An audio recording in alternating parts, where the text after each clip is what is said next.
हाँ तो साथियों, अपन ने बात की थी प्रकाश के अपवर्तन की, और अब हम बात करते हैं प्रकाश का परावर्तन, reflection of light. Reflection of light, प्रकाश का परावर्तन है क्या? तो सीधी सी बात, अगर प्रकाश किसी अपारदर्शक सतह से टकराता है, प्रकाश किसी अपारदर्शक सतह से टकराता है तो उसमें से आर पार तो होगा नहीं, उसी से टकराकर वापस लौट जाएगा। तो मैं सीधा सीधा कहूँ कि प्रकाश का अपारदर्शक सतह से टकराकर वापस लौटना प्रकाश का क्या कहलाएगा? परावर्तन कहलाएगा, रिफ्लेक्शन ऑफ लाइट कहलाएगा। ये मैं एक नॉर्मल सी परिभाषा बात कर रहा हूँ आपसे। अच्छा, एक चीज़ और ध्यान रखना, अब तक आपने जितने भी कंपटीशन देखे होंगे उन सभी कंपटीशनों में प्रकाश के परावर्तन से कोई न कोई क्वेश्चन आपको देखने को आसानी से मिल जाएगा। तो बात समझना मेरी, मैं क्या कहना चाह रहा हूँ। प्रकाश का परावर्तन है क्या? प्रकाश का किसी अपारदर्शक सतह से टकराकर लौटना। प्रकाश का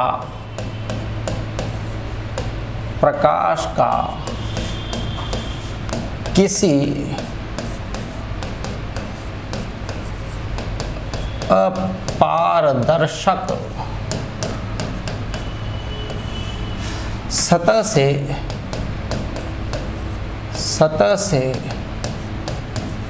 टकराकर लौटने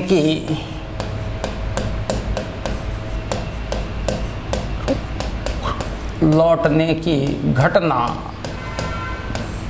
प्रकाश का परावर्तन कहलाती है, रिफ्लेक्शन ऑफ लाइट कहलाती है। सीधी सी बात मैंने क्या कही कि प्रकाश किसी अपारदर्शक सतह से टकराया। अब अगर वह सतह पारदर्शी होती तो प्रकाश उसमें से पार हो जाता, लेकिन अपारदर्शक सतह थी इसलिए उससे टकराकर वापस उधर ही आ जाएगा जिधर से वह गया था। इसलिए यह घटना क्या कहलाएगी? प्रकाश का परावर्तन कहलाएगी। मैं इसको समझाने की कोशिश कर रहा हूँ, समझने की कोशिश कीजिएगा। ये कोई अपारदर्शक सतह अपन ले लेते हैं,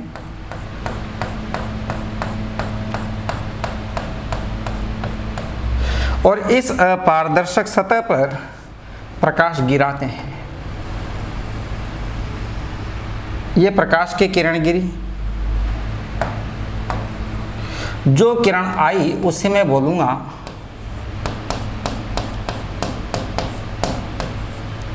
आपतित किरण। और जैसा मैंने थोड़ी देर पहले कहा कि इससे टकराएगी और टकराकर वापस चली जाएगी। अच्छा, इसको हम नाम दे देते हैं अपारदर्शक सतह, नाम दे देते हैं इसको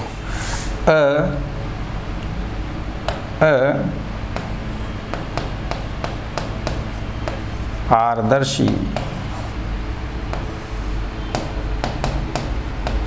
सतह। अब जब प्रकाश इससे टकराया होगा तो बीचों बीच में एक सीधी खड़ी लाइन आई होगी। इस सीधी खड़ी लाइन को अपन क्या बोलेंगे? तो इस सीधी खड़ी लाइन को अपन बोलेंगे अभिलंब, नॉर्मल लाइन, अभिलंब, और प्रकट वही कर देंगे किससे? एन से। अब आपने परिभाषा क्या दी? आपने परिभाषा दी प्रकाश का किसी अपारदर्शक सतह से टकराकर लौटना। इसका मतलब ये इससे टकराई होगी। अब ये सतह अपारदर्शक है इसलिए नीचे तो जा नहीं सकता प्रकाश, तो टकराकर वापस किधर जाएगा? तो वापस इधर ही चला जाएगा। इसे बोलेंगे हम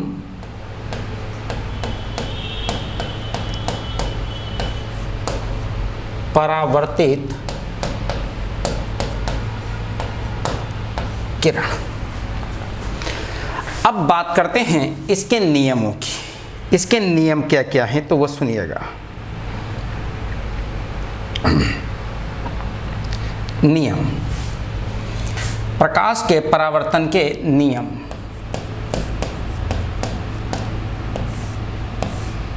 नियम नंबर 1 है क्या? वो जानना आपको।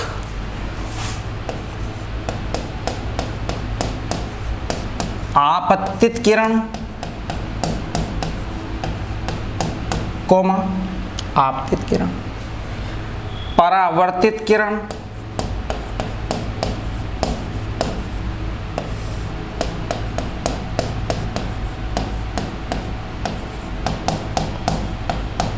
और ये तो आपतित किरण, ये परावर्तित किरण, और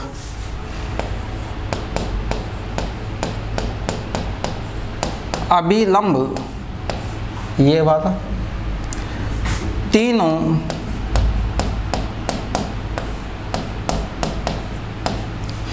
एक ही तल पर होते हैं। मैंने पहला नियम क्या दिया वो ध्यान दें। आपतित किरण, ये आपतित किरण, परावर्तित किरण, ये परावर्तित किरण, और अभिलंब, ये अभिलंब, तीनों एक ही तल पर होते हैं। क्या तीनों एक ही तल पर हैं? हाँ, तीनों एक ही तल पर हैं। इसका मतलब ये नियम नंबर 1।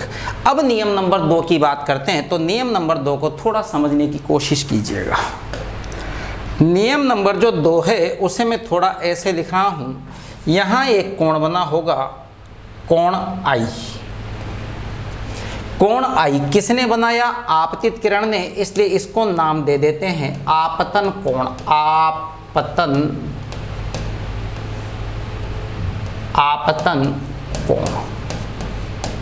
और यहाँ भी एक कोण बना होगा, कोण आर, किसने बनाया? परावर्तित किरण ने, इसलिए नाम हो जाएगा परावर्तन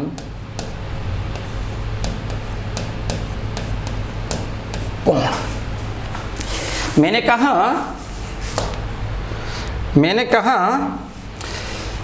कि आपतित किरण ने जो कोण बनाया उसका नाम है आपतन कोण, जिसको मैंने लिख दिया कोण आई। और परावर्तित किरण ने जो कोण बनाया उसका नाम मैंने दे दिया परावर्तन कोण, और जिसका नाम लिख दिया कोण आर। और मेरा नियम नंबर 2 जो कहता है वो सुनना। नियम नंबर 2 क्या है? तो नियम नंबर 2 है कोण आई बराबर कोण आर। कोण आई बराबर कोण आर का मतलब आपतन कोण का मान परावर्तन कोण के मान के बराबर होगा। आपतन कोण का मान परावर्तन कोण के मान के बराबर होगा। ये इसके 2 नियम हैं। तो मैंने सीधा सीधा क्या कहा वो ध्यान दें। प्रकाश का किसी अपारदर्शक सतह से टकराकर लौटने की घटना प्रकाश का परावर्तन कहलाती है, रिफ्लेक्शन ऑफ लाइट कहलाती है। और इसके नियम मैंने क्या क्या बताए तो याद रखना। आपतित किरण, परावर्तित किरण और अभिलंब तीनों एक ही तल पर होते हैं, तीनों एक ही तल पर हैं। और दूसरा मैंने कहा आपतन कोण का मान परावर्तन कोण के मान के बराबर होता है। ये तो मैंने यहाँ तक की बात की कि प्रकाश का परावर्तन है क्या। अब मैं बात करता हूँ समतल दर्पण से परावर्तन, और इसमें क्या क्या क्वेश्चन हैं वो ध्यान दें।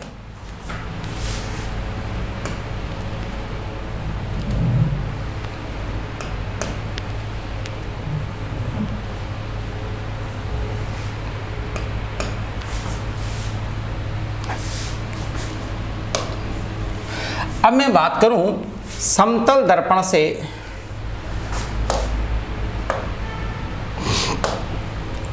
समतल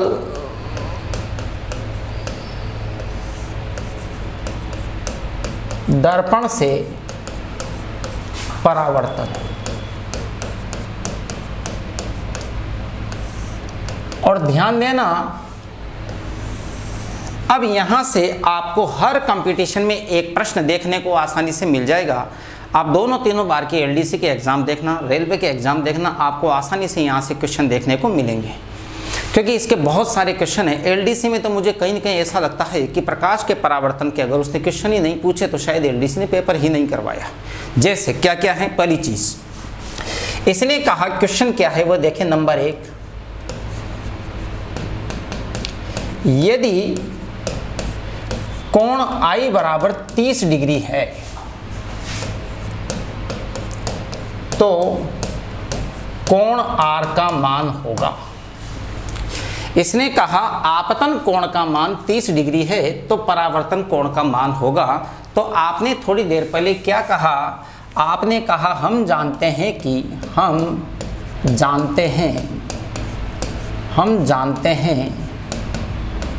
कि कोण I बराबर कोण R होता है।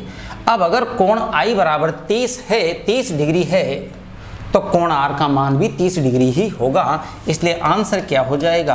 आंसर कोण R बराबर 30 डिग्री होगा।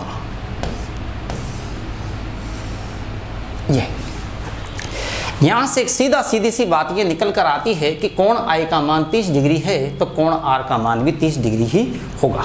लेकिन इसने कहा क्वेश्चन, यदि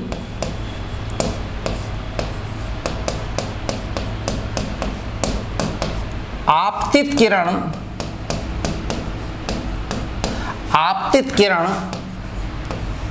30 डिग्री का कोण बनाती है,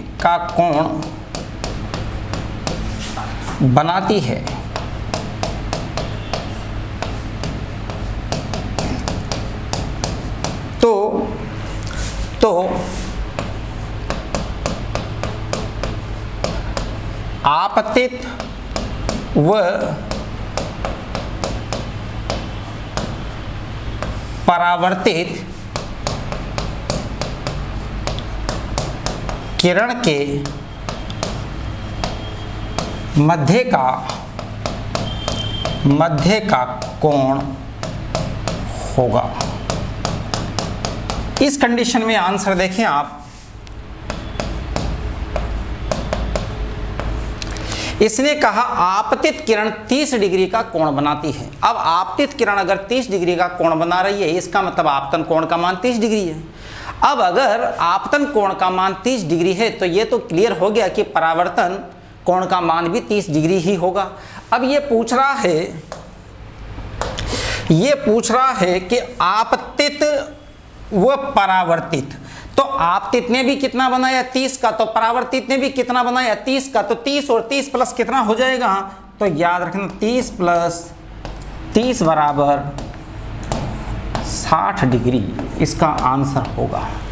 रीजन हम सीधा नियम के अनुसार ये पढ़ के जाते हैं कि कोण I का मान अगर 30 डिग्री है तो कोण R का मान भी 30 डिग्री होगा। ये बात बिल्कुल सच है, लेकिन उसने दोनों को मिलाकर पूछ लिया तो फिर आपको जवाब देना होगा 30 और 30 60। ये थोड़ा सा ध्यान रख लीजिएगा। एक और चीज,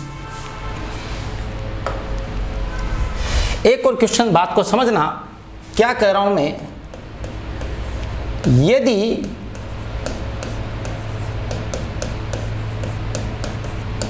आपतित किरण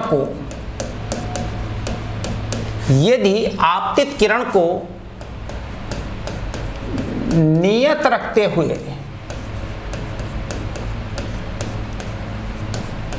बात को समझना, आपतित किरण को नियत कांस्टेंट फिक्स कर दें। आपतित किरण को नियत रखते हुए दर्पण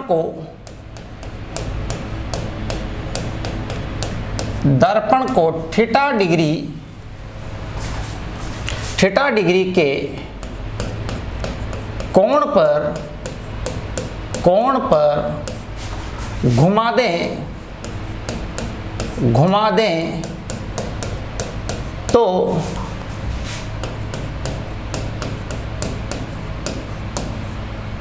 परावर्तित किरण 2 थीटा डिग्री के कोण पर घूम जाती है।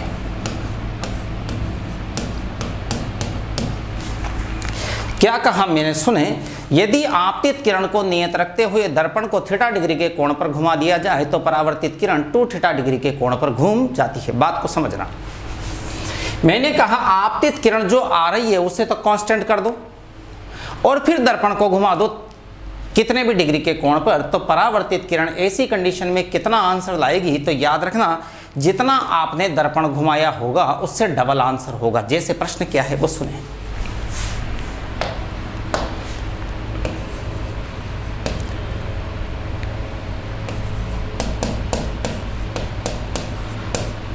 आपतित किरण ने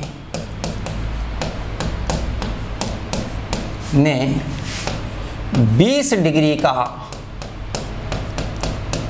कोण बनाया। और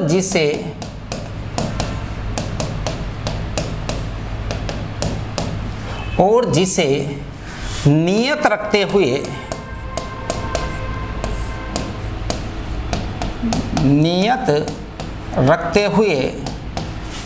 दर्पण को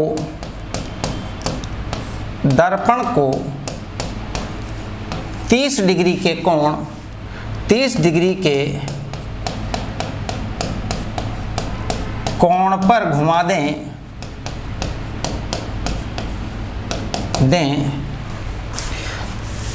तो परावर्तित किरण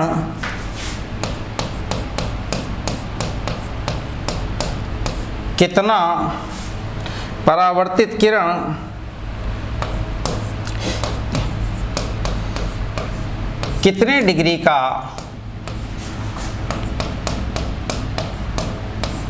कोण बनाएगी। तो याद रखना, मैंने कहा आपतित किरण ने 20 डिग्री का कोण बनाया, इससे हमें कोई लेना देना नहीं है। रीजन क्यों नहीं है? क्योंकि इसे नियत कर रखा है। अब यहाँ डिपेंड करता है कि आपने दर्पण को कितना घुमाया, 30 डिग्री, जो कि मैंने कहा कि 30 डिग्री अगर थीटा है तो कितने डिग्री का कोण बनाएगी। तो सीधी सी बात, अगर दर्पण जितना घुमाया उससे जस्ट डबल का कोण बनाएगी। तो आंसर हो जाएगा 60 डिग्री। ये थोड़ा सा ध्यान रख लीजिएगा। थोड़ा सा आगे बढ़ते हैं।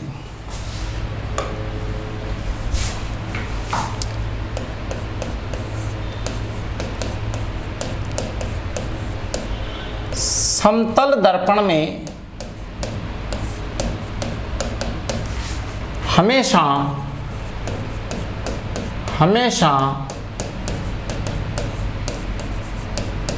सीधा प्रतिबिंब बनता है।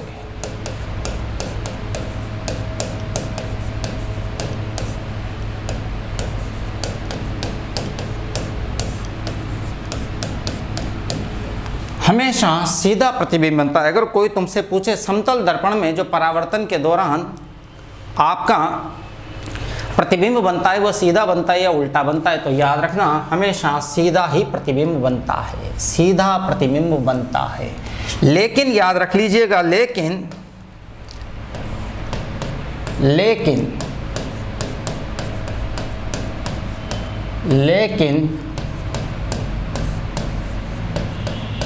पार्श्व बनता है,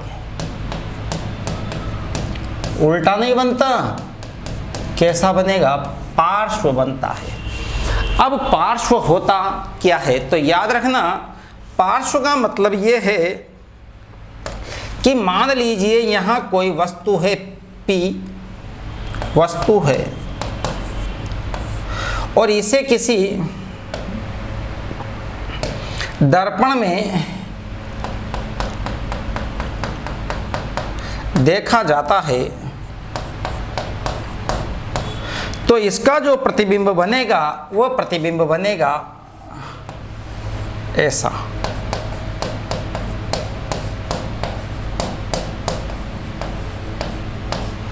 तो याद रखना, इधर का मोहल्ला जब इधर दिखाई दे तो उसे हम बोलते हैं पार्श्व। उसे हम कैसा दिखाई देंगे या कैसा बोलेंगे? तो पार्श्व बोलेंगे। तो याद रखना, एक क्वेश्चन सुनना इसका।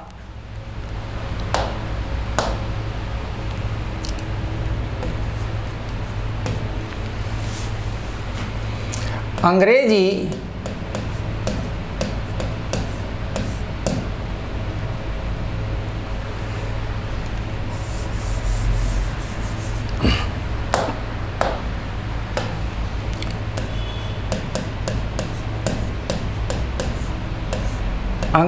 वर्णमाला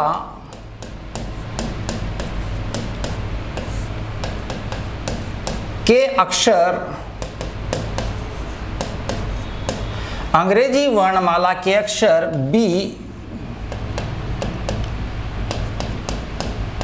का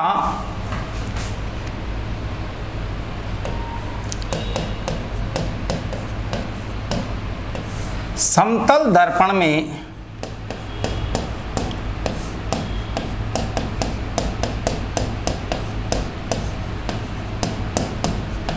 प्रतिबिंब होगा। और 4 ऑप्शन ऐसे हैं, ए ऐसा, बी ऐसा, सी ऐसा और डी ऐसा। तो याद रख लीजिएगा, तो ये बी था ना, तो इसका पार्श्व प्रतिबिंब कैसा होगा, तो इसका पार्श्व प्रतिबिंब इनमें से ये वाला होगा। रीजन ये इधर मुड़ा हुआ है तो इसका पार्श्व प्रतिबिंब किधर मुड़ जाएगा, इधर मुड़ जाएगा। ये थोड़ा सा याद रख लीजिएगा। इसके और किस तरीके से इसके प्रश्न पूछे गए वो भी देखें।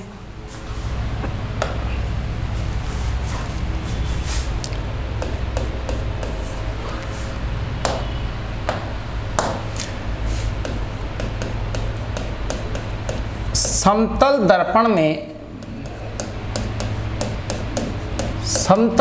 में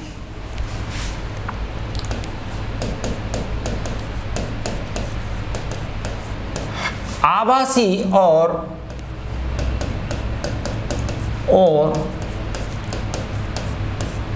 वस्तु के बराबर का ही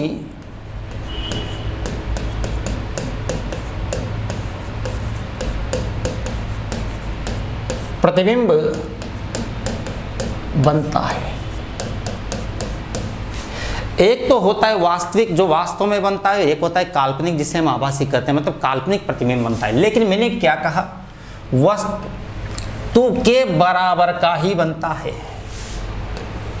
मतलब वस्तु जितनी बड़ी होगी प्रतिबिंब भी उतना ही बड़ा होगा। जैसे प्रश्न क्या है वो सुने। 6 फीट का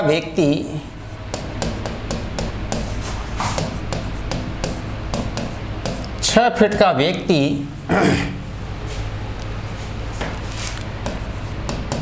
अपने आप को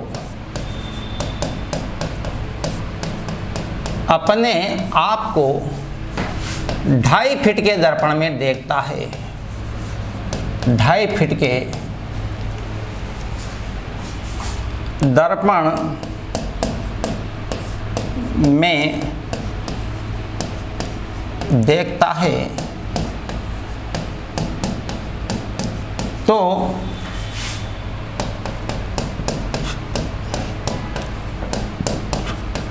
प्रतिबिंब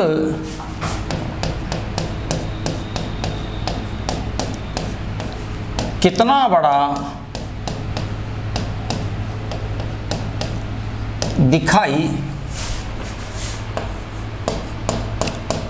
देगा। तो सीधा सा याद रखना, आपने क्या कहा कि प्रतिबिंब वस्तु के बराबर का ही, समतल दर्पण में आभासी और वस्तु के बराबर का ही प्रतिबिंब बनता है। अब अगर वस्तु के बराबर का ही प्रतिबिंब बनता है तो वस्तु कितने फीट की थी, तो वस्तु तो 6 फीट की थी, तो प्रतिबिंब भी कितने हो जाएगा, तो याद रखना 6 फीट का ही होगा। 6 फीट का ही होगा। एक चीज और याद रखना,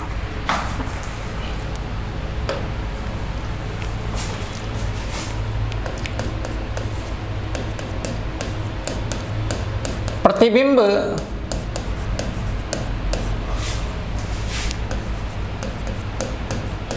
दर्पण के पीछे उतनी ही दूरी पर बनता है, उतनी ही दूरी पर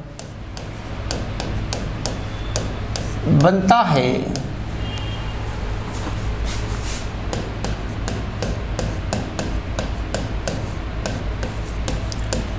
जितनी दूरी पर आगे वस्तु रखी होती है। प्रतिबिंब दर्पण के पीछे उतनी ही दूरी पर बनता है जितनी दूरी पर आगे वस्तु रखी होती है। बात को समझना है। मान लीजिए ये दर्पण है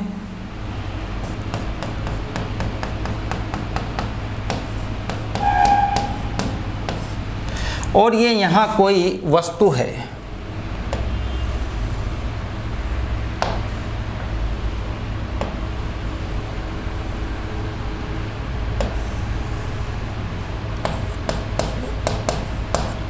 वस्तु। तो याद रखना प्रतिबिंब कहाँ बनेगा, तो प्रतिबिंब यहाँ बनेगा।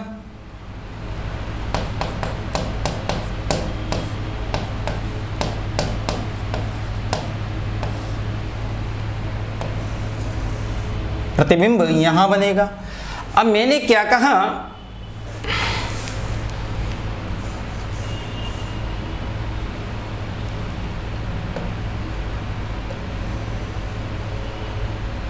मैंने कहा कि प्रतिबिंब दर्पण के पीछे उतनी ही दूरी पर बनता है जितनी दूरी पर आगे वस्तु रखी होती है। मतलब मैं यूँ कहना चाहता हूँ, अगर यहाँ से लेकर यहाँ तक की दूरी 5 फीट है, तो यहाँ से लेकर यहाँ तक की दूरी भी 5 फीट ही होगी। और अगर वह वस्तु से लेकर प्रतिबिंब तक की आपसे टोटल दूरी पूछ लेता है तो आप बता देना 5 + 5 = 10 फीट होगी। तो मैंने कहा प्रतिबिंब दर्पण के पीछे उतनी ही दूरी पर बनता है जितनी दूरी पर आगे वस्तु रखी होती है। एक चीज और याद रखना, इसका एक और कॉन्सेप्ट है, वह क्लियर करना।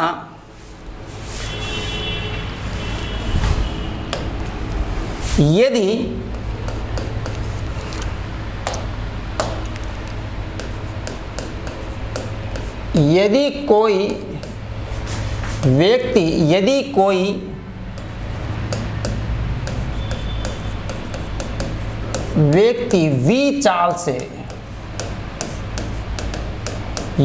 व्यक्ति V चाल से दर्पण की ओर चलता है, दर्पण की ओर चलता है,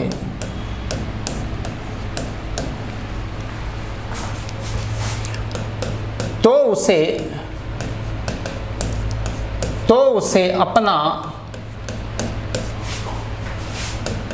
प्रतिबिंब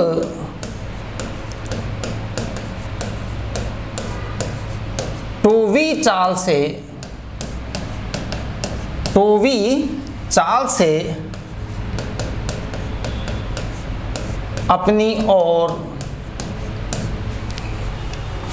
अपनी ओर आता हुआ महसूस होता है। मैंने कहा यदि कोई व्यक्ति V चाल से दर्पण की ओर चलता है तो उसे अपना प्रतिबिंब 2V चाल से अपनी ओर आता हुआ महसूस होता है। मतलब वो जिस रफ्तार से कांच की ओर जाएगा उसे उसका फोटो डबल रफ्तार से अपनी ओर आता हुआ महसूस होगा। मैं इसको वापस बैक में करके दिखाता हूं। जैसे मान लीजिए ये होता,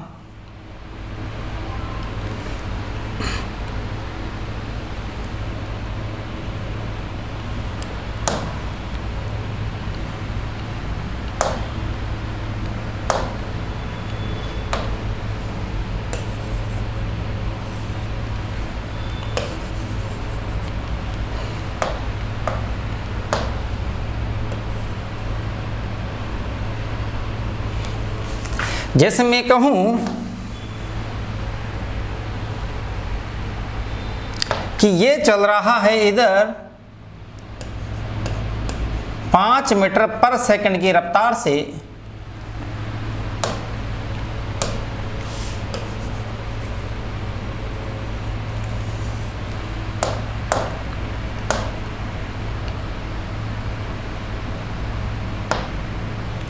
ये चल रहा है इधर 5 मीटर पर सेकंड की रफ्तार से, तो याद रखना इसे ये आता हुआ महसूस होगा 10 मीटर पर सेकंड की रफ्तार से। ऐसा मैंने कहने की कोशिश की है, अब समझें आप बात को। यदि कोई व्यक्ति V चाल से दर्पण की ओर चलता है तो उसे अपना प्रतिबिंब 2V चाल से अपनी ओर आता हुआ महसूस होता है। ये कॉन्सेप्ट भी आप जो है क्लियर कर लीजिएगा। एक सेकेंड,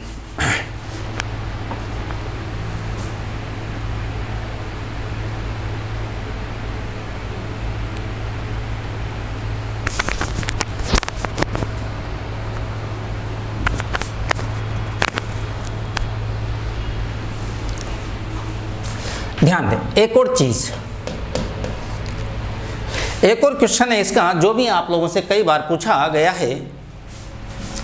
यदि कोई व्यक्ति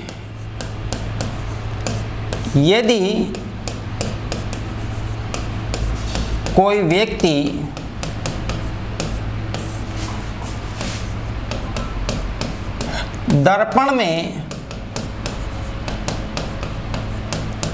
अपना पूरा प्रतिबिंब यदि कोई व्यक्ति दर्पण में अपना पूरा प्रतिबिंब देखना चाहता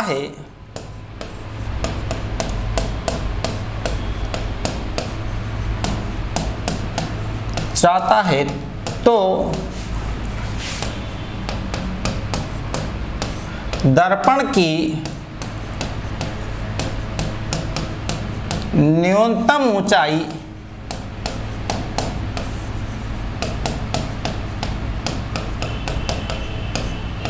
व्यक्ति की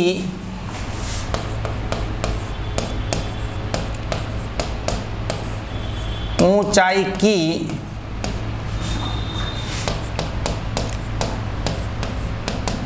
कम से कम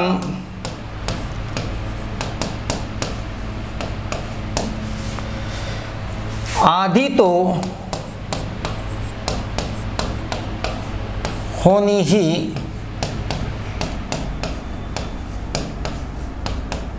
चाहिए।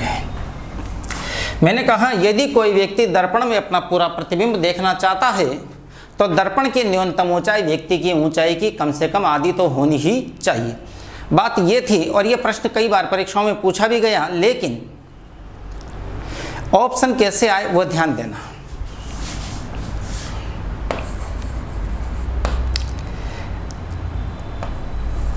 छह फीट का आदमी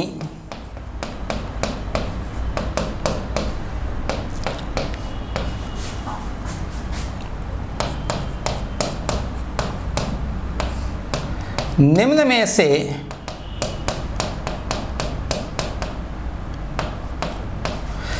में से कौन सा दर्पण खरीदे कि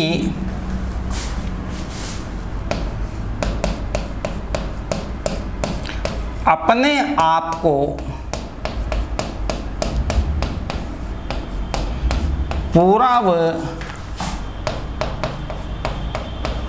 स्पष्ट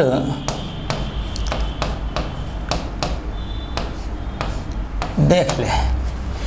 और चार ऑप्शन ऐसे हैं इसके, ए 1 फीट, बी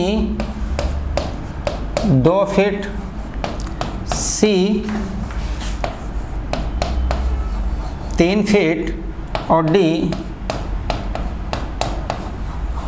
4 फीट।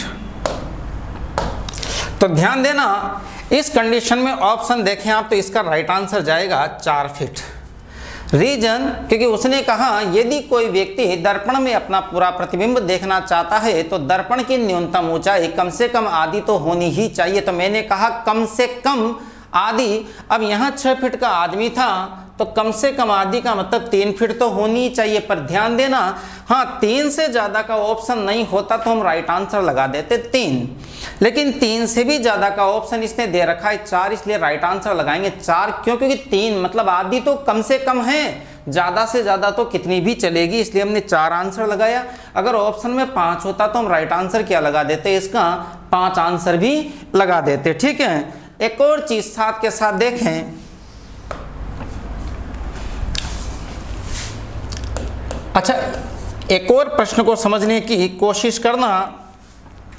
कहना क्या चाहता हूं, सुनना। यदि 2 दीवारें एक दूसरे के आमने सामने खड़ी हैं,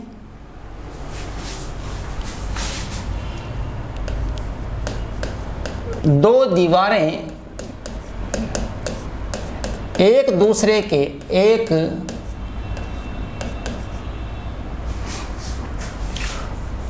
दो दीवारें एक दूसरे के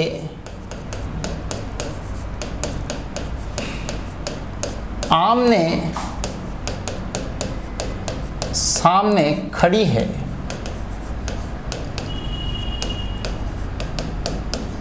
और कोई व्यक्ति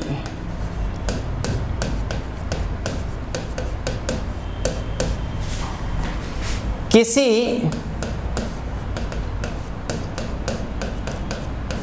एक दीवार पर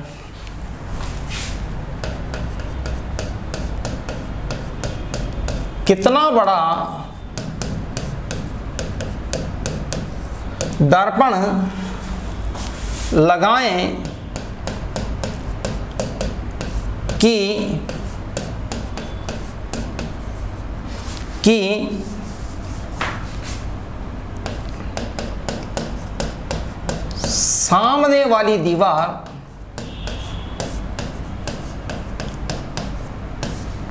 कि सामने वाली दीवार दर्पण में पूरी दिखाई दे जाए। ध्यान देना, अगर ऐसा कोई प्रश्न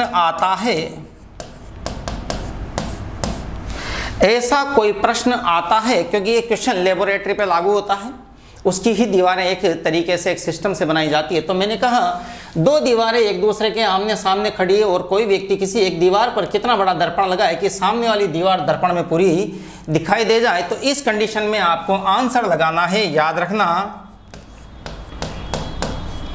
दीवार का 1/3 दर्पण होना चाहिए।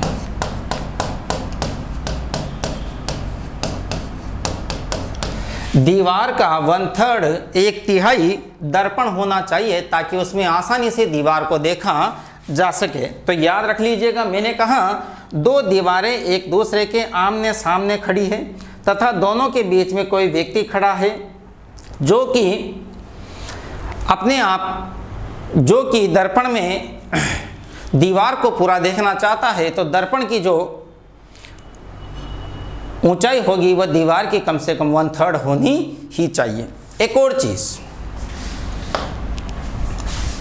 जो कि बड़ा ही प्यारा प्रश्न कई परीक्षाओं में पूछा गया है,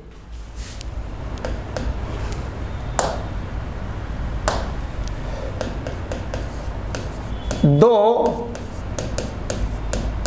समानांतर समतल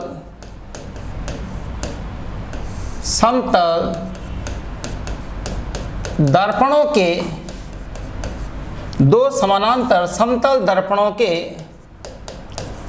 बीच रखी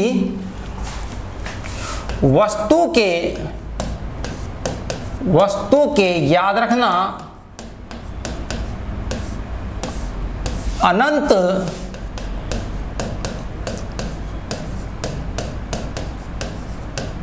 प्रतिबिंब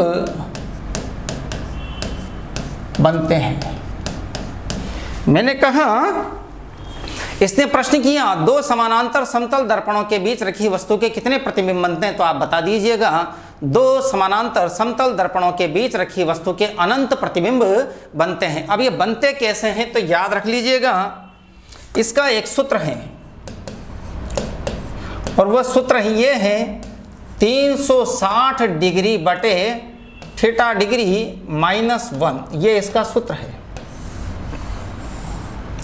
अब ये अगर इसका सूत्र है, जब भी ऐसा कोई क्वेश्चन आए तो वही सूत्र इस फॉर्मूले से निकाला जाता है। तो आपसे मैंने कहा क्या कहा, मैंने कहा दोनों दीवारें या दोनों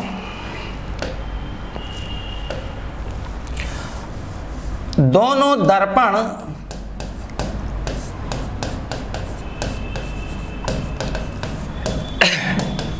एक दूसरे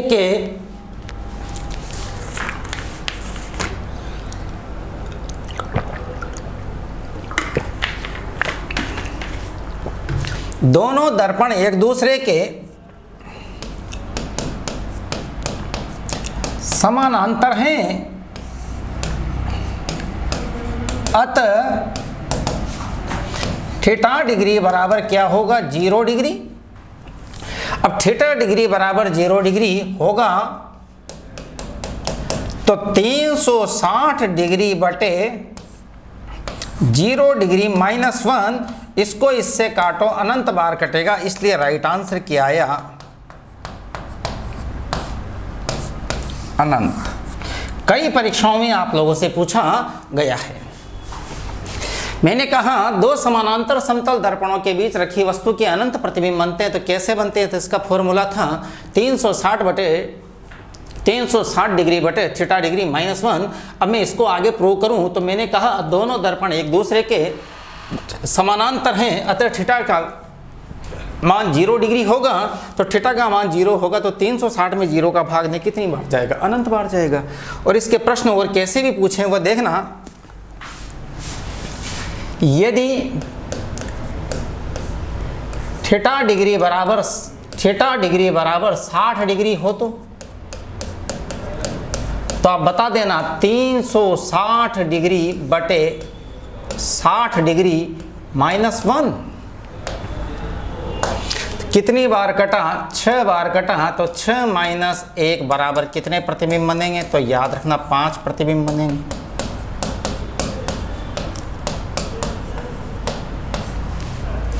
लेकिन एक बात याद रखना, अगर वो ये कहे कि यदि थीटा डिग्री बराबर 72 डिग्री है तो क्या होगा, तो आप लिखोगे 360 डिग्री बटे 72 डिग्री -1। तो याद रखना कितने बार कटा, तो ये कटा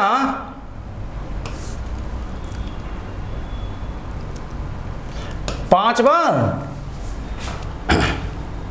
आप देख लो ना, तो 5 बार कटा तो प्रतिबिंब कितने बनेंगे, तो याद रखना 5 प्रतिबिंब ही बनेंगे।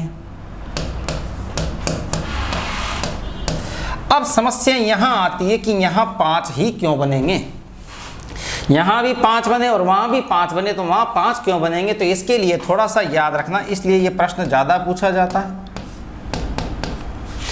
यदि 360 डिग्री बटे थीटा डिग्री का मान विषम संख्या हो, विषम संख्या हो, जो कि यहां विषम ही थी 5, तो सूत्र में लिखा गया एक नहीं घटाया जाता। ध्यान देना, अगर संख्या सम होती तो हमने बोल दिया कि 1 घटाया जाएगा, लेकिन 360 बटे थीटा डिग्री का मान अगर 360 डिग्री थीटा डिग्री की वैल्यू बराबर एक विषम संख्या आती है तो फिर 1 नहीं घटाया जाएगा, और जब 1 नहीं घटाया जाएगा तो सीधा सा आंसर क्या हो जाएगा, तो 5 प्रतिबिंब ही बनेंगे। तो ठीक है दोस्तों, इस प्रकार ये आपका प्रकाश का परावर्तन कंप्लीट हो जाता है। आप पुरानी परीक्षाओं में देखना, इसमें से लगभग परीक्षाओं में प्रश्न पूछे गए। थैंक यू दोस्तों।